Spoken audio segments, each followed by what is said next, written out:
Hello everyone. ഇന്നത്തെ സമൂഹത്തിന്റെ ഏറ്റവും വലിയ വെല്ലുവിളികളിൽ ഒന്നാണ് ലഹരി ഉപയോഗവും മാനസികാരോഗ്യ പ്രശ്നങ്ങളും. പലരും സമ്മർദ്ദം, വിഷാദം, ഏകാന്തത എന്നിവരിൽ നിന്ന് രക്ഷപ്പെടാൻ വേണ്ടിയാണ് ലഹരിനെ ആശ്രയിക്കുന്നത്. പക്ഷെ അത് താൽക്കാലിക ആശ്വാസം മാത്രം നൽകുകയും പിന്നീട് ജീവിത തകർച്ചയിലേക്ക് വഴിതെളിക്കുകയും ചെയ്യുന്നു. എന്താണ് മദ്യാസക്തി അല്ലെങ്കിൽ ലഹരി ഉപയോഗം? ഒരാൾക്ക് മദ്യം അല്ലെങ്കിൽ ലഹരി ഉപയോഗം നിയന്ത്രിക്കാനാവാതെ പോകുന്ന അവസ്ഥയാണിത്. ആദ്യം ചെറിയ തോതിൽ ഫ്രണ്ട്സിനോടൊപ്പം തുടങ്ങി പിന്നീട് അത് ശീലമായി മാറുന്നു. എങ്ങനെയാണ് ശരീരത്തെ ഈ ലഹരിയുടെ ഉപയോഗം ബാധിക്കുന്നത്? ബ്രെയിനെ ബാധിക്കുന്നു, ഓർമ്മക്കുറവുണ്ടാകുന്നു, കൃത്യമായ തീരുമാനങ്ങൾ എടുക്കാൻ പറ്റാത്ത അവസ്ഥ വരുന്നു, കോപം അല്ലെങ്കിൽ നമ്മുടെ വികാരങ്ങൾ നിയന്ത്രിക്കാൻ പറ്റാത്ത അവസ്ഥയിലേക്ക് എത്തുന്നു. അതുപോലെ ലിവറിനെ ബാധിക്കുന്നു, കരളിനെ നശിപ്പിക്കാനും പെട്ടെന്ന് തന്നെയുള്ള ലിവർ സംബന്ധമായ വലിയ പ്രശ്നങ്ങളിലേക്ക് പോകാനുള്ള സാധ്യതകൾ വളരെയധികം കൂടുതലാണ്. അതുപോലെ തന്നെ ഹാർട്ടിനെ ബാധിക്കുന്നു, രക്തസമ്മർദ്ദം കൂടുന്ന പോലും ഹാർട്ടിന്റെ പ്രശ്നങ്ങളിലേക്ക് ബാധിക്കുന്നു. സോ ഇവയെല്ലാം പെട്ടെന്ന് തന്നെ നമ്മുടെ ശരീരത്തെ ബാധിക്കുന്ന കാര്യങ്ങളാണ്. സോ എന്തുകൊണ്ടാണ് ആളുകൾ ലഹരിയിലേക്ക് പോകുന്നത്? കൂടിയ പങ്കും മാനസിക സമ്മർദ്ദം കുറയ്ക്കാനും കുടുംബ പ്രശ്നങ്ങളിൽ നിന്ന് രക്ഷപ്പെടാനും അല്ലാതെ നമ്മുടെ ജോലി സംബന്ധമായ കാര്യങ്ങളിൽ രക്ഷപ്പെടാനും ആത്മവിശ്വാസക്കുറവുള്ളവർ മദ്യം ഉപയോഗിക്കുന്നു, ഏകാന്തതയുള്ളവർ മദ്യം ഉപയോഗിക്കുന്നു തുടങ്ങിയ പല പല റീസൺസ് നമുക്ക് എപ്പോഴും ഉണ്ടായിരിക്കും ഇതുപോലെയുള്ള ലഹരി ഉപയോഗങ്ങൾക്ക് വേണ്ടി. സോ ഇനി മദ്യാസക്തിയും ലഹരി ഉപയോഗം മൂലം ഉണ്ടാകുന്ന മാനസിക അസുഖങ്ങളെ പറ്റി നമുക്ക് ചിന്തിക്കാം. ഒന്നാമതായി വിഷാദ രോഗം, ഡിപ്രഷൻ. മദ്യവും ലഹരി വസ്തുക്കളും തലച്ചോറിലെ സന്തോഷ ഹോർമോണുകളായ ഡോപ്പാമിൻ, സെറട്ടോണിൻ തുടങ്ങിയവയുടെ ബാലൻസ് തകർക്കുന്നു. അതുമൂലം ദീർഘകാലം തുടരുമ്പോൾ വ്യക്തിക്ക് വിഷാദം അനുഭവപ്പെടുന്നു. സോ ഡിപ്രഷൻ എന്നുള്ളത് നമ്മൾ വളരെയധികം കേട്ടുകേൾവിയുള്ള ഒരു രോഗലക്ഷണമാണ്.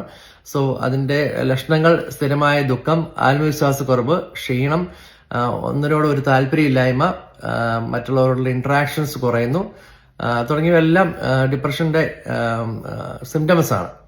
സോ അതിന്റെ ഒരു ട്രീറ്റ്മെന്റ് എന്ന് പറഞ്ഞാൽ കൗൺസിലിങ്ങും തെറാപ്പി, മെഡിക്കേഷൻ, ഫാമിലി സപ്പോർട്ടൊക്കെയാണ്. 3 to 6 months പീരീഡ് എങ്കിലും എടുക്കും റിക്കവറിക്ക്. സോ ഇതെല്ലാം ലഹരിയുടെ ഉപയോഗം മൂലം ഉണ്ടാകുന്ന ഓരോരോ സിംറ്റംസ് ആണ്. സോ രണ്ടാമതായി ഉത്കണ്ഠ രോഗങ്ങൾ, ആങ്സൈറ്റി ഡിസോർഡർ. ലഹരി ഉപയോഗം ശരീരത്തിലും തലച്ചോറിലും അമിത ഉത്തേജനം സൃഷ്ടിക്കും. സോ അതുവഴി നമുക്ക് ഭയം, ടെൻഷൻ, ആശങ്ക എന്നിവ വർദ്ധിക്കുന്നു. സോ ഒരു ഇതുപോലെയുള്ള ആങ്സൈറ്റി ഡിസോർഡർ വന്നു കഴിഞ്ഞാൽ നമുക്ക് കൂടുതലും ടെൻഷനായിരിക്കും, ചെറിയ ചെറിയ കാര്യങ്ങൾക്കെല്ലാം ഭയം, എല്ലാവരോടും സംശയം തുടങ്ങിയ പല പല ആശങ്കകൾ ഉണ്ടാകുന്ന ഒരു അവസ്ഥയിലേക്കാണ് പോകുന്നത്. സോ ഇതിന് ട്രീറ്റ്മെന്റ് എന്ന് പറഞ്ഞാൽ റിലാക്സേഷൻ തെറാപ്പി ഉണ്ട്, ബ്രീത്തിങ് എക്സസൈസ് ഉണ്ട്, കൗൺസിലിംഗ് ഉണ്ട്, മെഡിക്കേഷൻ, ഇതെല്ലാം ചെയ്യാവുന്നതാണ്. മൂന്നാമതായി ബൈപോളാർ ഡിസോർഡർ. ചില ലഹരി വസ്തുക്കളുടെ ഉപയോഗം തലച്ചോറിന്റെ മൂഡ് കൺട്രോളിനെ നശിപ്പിക്കുന്നു. അതുമൂലം അമിത സന്തോഷവും ദുഃഖവും മാറി മാറി വരാനുള്ള സാഹചര്യം ഉണ്ടാവുന്നു. ഇതിന്റെ പ്രധാനപ്പെട്ട രോഗലക്ഷണങ്ങളാണ് ചിലപ്പോൾ അതിയായ ആവേശമായിരിക്കും ചില വ്യക്തികൾക്ക്, ചിലപ്പോൾ അമിതമായ ദുഃഖവും ഉണ്ടാവുന്നു. നമുക്ക് ദേഷ്യവും അരിശയൊക്കെ വന്നാൽ നിയന്ത്രിക്കാൻ പറ്റാത്ത അവസ്ഥയിലേക്ക് പോകുന്നു. പിന്നെ ഉറക്കക്കുറവ് സ്വാഭാവികമായിട്ടും ഉണ്ടാവുന്നു. സോ ചില ആളുകളെ നമുക്ക് ശ്രദ്ധിച്ചാൽ അറിയാം, ഇതുപോലുള്ള ലഹരികളുടെ ഉപയോഗം മൂലം പെട്ടെന്ന് തന്നെ അവർക്ക് ബൈപോളർ ഡിസോർഡറിലേക്ക് പോകുന്നു. അവർക്ക് ചെയ്യാൻ പറ്റാത്ത കാര്യങ്ങളെല്ലാം അവരുടെ സംസാരവും കാര്യങ്ങളെല്ലാം വളരെയധികം അബ്നോർമൽ വേയിലായിരിക്കും ചെയ്യുന്നത്. സോ ഇതിങ്ങനെ വലിയൊരു കണ്ടീഷനാണ്. ഇതിനിപ്പം ട്രീറ്റ്മെന്റ് എന്ന് പറഞ്ഞാൽ മൂഡ് സ്റ്റെബിലൈസർ മെഡിക്കേഷൻ ഉണ്ട്, തെറാപ്പി ഉണ്ട്, ലൈഫ് സ്റ്റൈൽ ചേഞ്ചസ് നമുക്ക് ആവശ്യമാണ്. പിന്നെ ഒരു ലോങ് ടൈം ട്രീറ്റ്മെന്റ് ആയിരിക്കും ബൈപോളർ ഡിസോർഡറിന്. സോ അവസാനമായി സൈക്കോസിസ്, സ്കിസോഫീനിയ. മയക്കുമരുന്നുകൾ തലച്ചോറിന്റെ യാഥാർത്ഥ്യ ബോധം തകർക്കുന്ന ഒരു അവസ്ഥയാണിത്. സോ ഇതിന്റെ രോഗലക്ഷണങ്ങൾ ഇല്ലാത്ത ശബ്ദം കേൾക്കുക, സംശയം, ഭ്രമം, അബ്നോർമൽ ബിഹേവിയർ തുടങ്ങിയവയൊക്കെയാണ്. സോ എക്സാമ്പിൾ പറയുകയാണെങ്കിൽ ആരെങ്കിലും നമ്മളെ പിന്തുടരുന്നതായിട്ട് തോന്നുക, നമുക്ക് എപ്പോഴും സംശയമായിരിക്കും മറ്റുള്ളവർ നമ്മളെ ശ്രദ്ധിക്കുന്നുണ്ടോ തുടങ്ങിയ കാര്യങ്ങളൊക്കെ ഒരു സൈക്കോസിസ് ലെവലിലേക്ക് നമ്മൾ മാറുന്നൊരു അവസ്ഥയാണ്. ഇതിന് വ്യക്തമായ സൈക്കാട്രിക് ട്രീറ്റ്മെന്റ് ആവശ്യമാണ്, ആന്റിസൈക്കോട്ടിക് മെഡിക്കേഷൻ ആവശ്യമാണ്, റീഹാബിലിറ്റേഷനും ഫാമിലി സപ്പോർട്ടും എല്ലാം ആവശ്യമാണ്.